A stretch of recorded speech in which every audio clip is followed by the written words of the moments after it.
Hey everyone, back again. Today I want to talk about Harold Innis's idea of bias, or the concept of bias. And the reason I'm doing this is because a few weeks ago I did Marshall McLuhan's notion of the medium as the message, and I made some allusions there to Innis because it's really important to know what Innis was saying in order to grasp what McLuhan is saying. And I thought I'd do a little bit more on Innis, just to give you a better understanding of what that's about.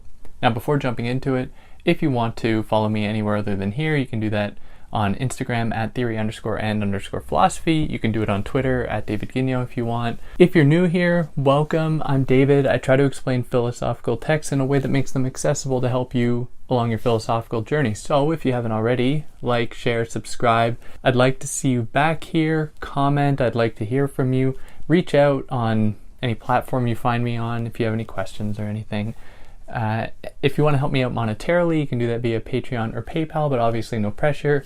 If you found this in podcast form, pretty much anywhere where you get podcasts, I should say, you can find it on YouTube where you can see the video if you're interested in that. Or if you found this on YouTube, you'll be able to find it in podcast form pretty much anywhere where you get podcasts where there shouldn't be any ads, which is obviously good. Now, I don't want to waste any more of your time with that. Let's talk about bias for Harold Innis. Now, when it comes to understanding Innis, we're really presented with a guy who wears several hats, in that he was doing a lot in his life, which was a relatively short life because of cancer. He did a lot in terms of political economy in Canada, specifically, looking at the fur trade and cod fisheries and things like that. But he also had a very profound interest with history and looking at the Greeks, especially, were a site of fascination for him, or it spurred fascination within him. And so he had a very holistic, or tried to approach the world holistically, as one Innis expert likes to put it. And for that reason, he developed a very interesting perspective, not only on history, but on the present day situation that he was writing in the early mid 20th century. So one of the things that he wants to emphasize is that it is possible to arrive at a position that is somewhat untethered by dominant interpretations. So, to relate to the term I just used, more holistic. So one of his main goals was to try and challenge various biases that come to dominate people's lives. They come to dominate people's intellectual endeavors. They come to occupy various institutions and sort of commands them in a way that Innis found to be quite limiting. But before we really dive into what that is about, it's important to go through what he means by bias in a more literal way. Now, what he means by bias in a more literal way is that it can manifest itself quite broadly in either a bias for space or a bias for time. So he wrote a lot about various media, from papyrus to stone tablets to speech to the radio. He wrote about various media over the course of time. And each of these media essentially allow for various developments for a civilization.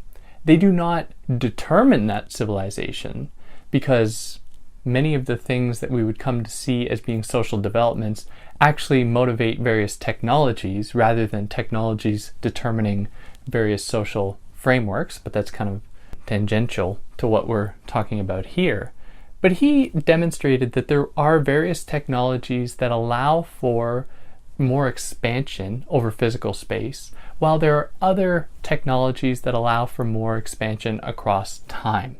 So, for example, a piece of paper can be easily transported, and that allowed various civilizations in history to expand much quicker, to expand far beyond their own boundaries, because they could very easily communicate within their own nation, within their own civilization, and among others, which allowed for various, trading opportunities and so on. Any kind of explanation you want to put in there would probably work, which allowed for expansion. Now, this demonstrated for him a space bias for space. Now, by contrast, we can have a time bias, which is a bias for time. So, for example, in contrast to a piece of paper, you might have a stone tablet. So the stone tablet you could write on and it's going to last a long time. That stone tablet is not going to wear down, it's not going to get burned or anything like that. But it was also very difficult to move. And so it restricted the actual development of a civilization physically or geographically, and instead allowed them to go through time. Now, you can have one of these two biases, and they compete and they struggle against one another. But that is to almost attribute to them too much value, or too much autonomy, I should say. There's something else at the helm here, something else that kind of guides the logic of these various biases. And these are for him what he calls monopolies of knowledge and monopolies of power.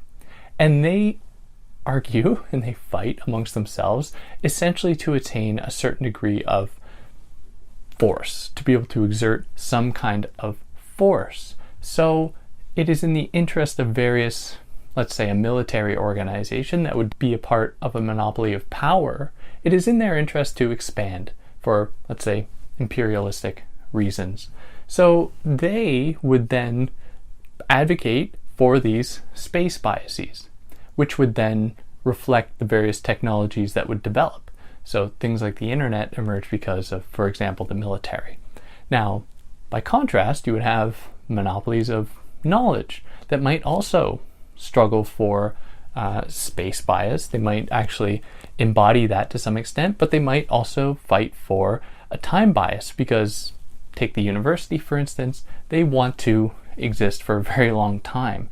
We don't exactly see universities deploying their knowledge to other parts of the world. They keep it quite close-knit. They keep it quite hidden from public view, from the people of the world. And so we can maybe interpret that as being an emphasis on a longevity through time rather than an expansion through space. But this isn't to say that that's always the case. This is just to say that biases are determined by various institutions and organizations that vie for them, that fight for them, that try to garner some kind of power or control through these means by employing a space bias versus a time bias or vice versa.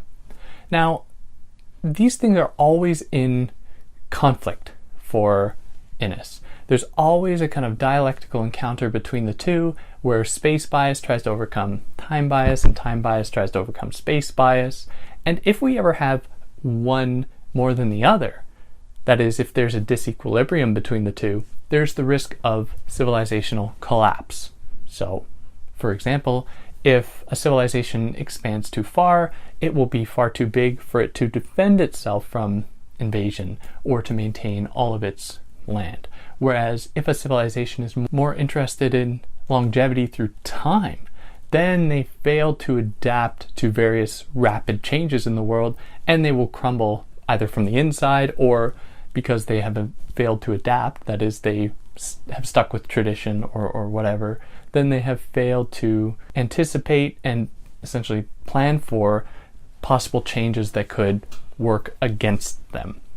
Now, he gives the example of the Greeks as being a civilization that was able to balance the two, and that allowed for various philosophical, scientific developments that have, for him, gone unrivaled. And we can obviously combat that. We could obviously poke holes into that. But his point is a good one in that if we fail to acknowledge that there are these two possibilities, and if one overtakes the other, we will certainly meet our demise, we could then begin to kind of interrogate the various biases that we exist in today or that permeate today that push us in one or the other direction so as to avoid this collapse, this possible destruction. Now, in order to do this, he thought it necessary to assume a kind of outsider perspective. Now, and I'm not entirely clear if this is something for him that you can just do, or if it happens by virtue of your being ostracized, like it's not of your own volition. And it is only in that moment that you can then, assume this role of the outsider that can then, from the outside looking in, identify various biases, various structures, various ways of living, organizational modes that aren't natural. They aren't the way that everyone does things, but they are rather meant to serve various interests. But when we exist within a system, it is very difficult for us to actually identify them. It is very difficult for us to be able to look at the whole picture and see all of the various machinations, all of the various movements of the system at hand that keep it going and that maintain certain interests. So one of the things that he was critical about was the university and a kind of uncritical acceptance of expert knowledge, as though there's no other way to do it. We are just meant to step in line to whatever an expert might say and not think about it at all. He was totally dissatisfied with that because that only happens because of a certain kind of logic, a certain kind of bias that places emphasis on certain types of knowledge, certain types of people that have been bestowed a kind of cultural value. So one of the things that he says at the end of, I believe, one of his short essays titled Minerva's Owl, he says that it is imperative that we cease to, keep looking back in time to find like knowledge in the past, which is just an emphasis on time bias, and instead we begin to look at what is going on in the present, and we begin to look at what of these various biases we are constantly being confronted with and that actually pose a threat to our existence.